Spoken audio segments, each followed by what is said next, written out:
I guess I really knew I was gay from an early age, maybe 5 or 6 or 7. Yeah.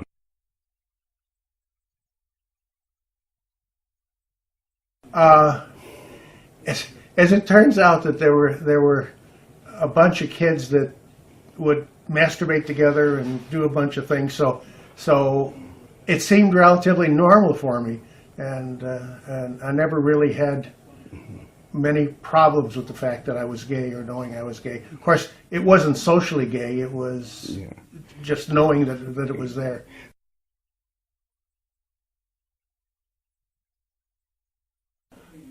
I don't think the word proud existed at that point, and I really didn't come out socially until I was in graduate school. Thankfully, because I really had to work hard in college, and if I had this other part of my life going on, I don't know if I would have made it as far as I did. That's definitely true.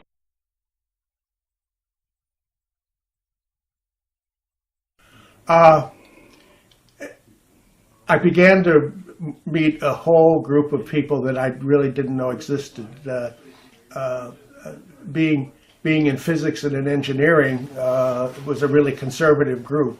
And in graduate school, I got exposed to a lot of different opinions and ideas, from the radical communists to the anti-war people, and a subset of all those people were gay people, and so that made it pretty easy to come out. And there was no stigma in the late 60s, early 70s. Yeah.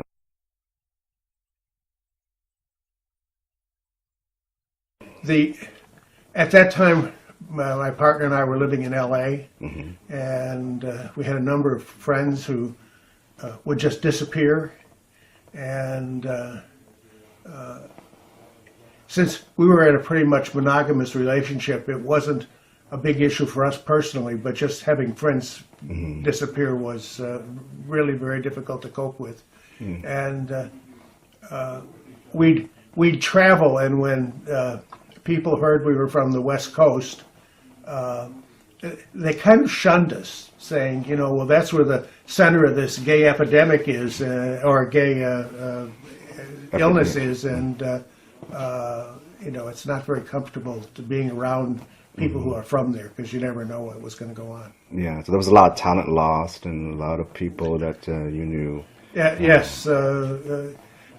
We lost a whole generation of very talented people, and it was tough, and we're still recovering from it today. Yeah.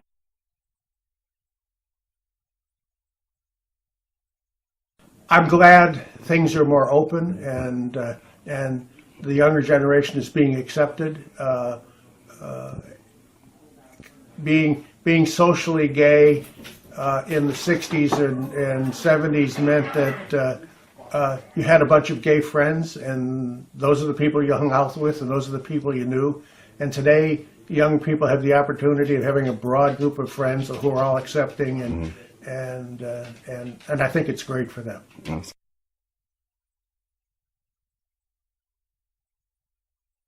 Well, the carrying the burden of being in the closet is a very tough thing to do, because you're constantly hiding facts and worrying about the stories you tell today is consistent with the story you told yesterday, and having groups of friends that may not be compatible, and worried about whether they should ever meet one another or whatever. It's really tough, and I would say just be yourself and enjoy life.